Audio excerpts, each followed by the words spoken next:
The Department of Transportation is requiring English proficiency as a requirement for truck drivers. While some have concerns over the impact to the supply chain, the industry says it is a critical safety issue. Lewie Pugh with the Owner-Operator Independent Drivers Association joins us now with the very latest on this issue. Lewie, so good to have you with us.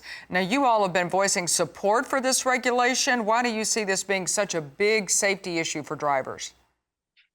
Because it's always been in the regulation that you had to speak English to hold a CDL, and then until 2016, it was actually an out of service violation. That if you were caught and you could not, you were put out of service, and the only way to remedy that, a driver who could speak English would have to come and take the truck, and then it was removed.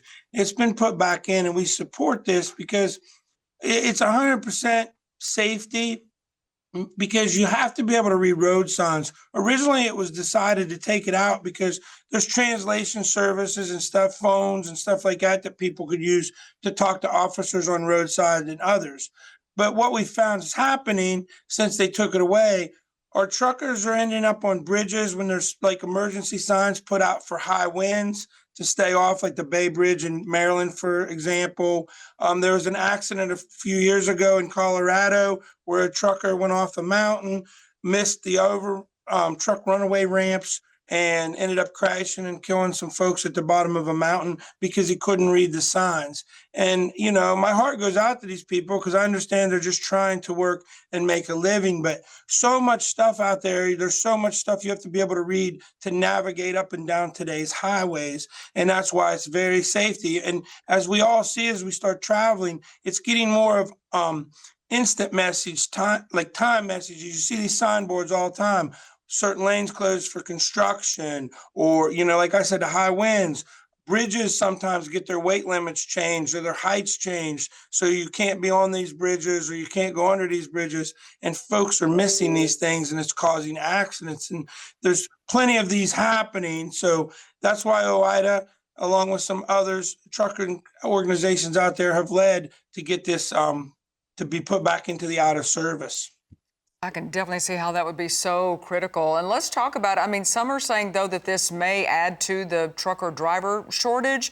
However, the last time you and I talked, it wasn't so much of a shortage as a retention issue. So what hurdles do you see that this regulation may have in that area? Yeah, again, as you and I talked the last time, there is no driver shortage. And I know there's folks listening into this right now, and they're thinking, well, I can't find drivers.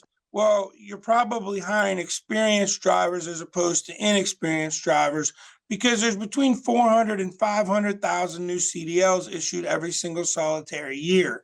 And what's happening, though, is there's over a 90% turnover rate in the industry. So people get in, they stay 6 months to a year, and they leave, which that's led because of pay and parking issues and drivers' time not being valued and given away, and some other factor, and training and these other factors. So, you know, it's not going to have it shouldn't have an effect on that. And if that's the effect we're worried about, we need to look at what the root cause of that is, and that's the turnover and the retention of truckers and the things we need to do that. There's plenty of English-speaking folks who can speak English getting truckers. And, you know, this isn't about where people come from or what they look like or anything. It's completely about highway safety. And an 80,000-pound truck, you need someone who is safe and trained and can, you know, speak. And you don't have to speak the King's English.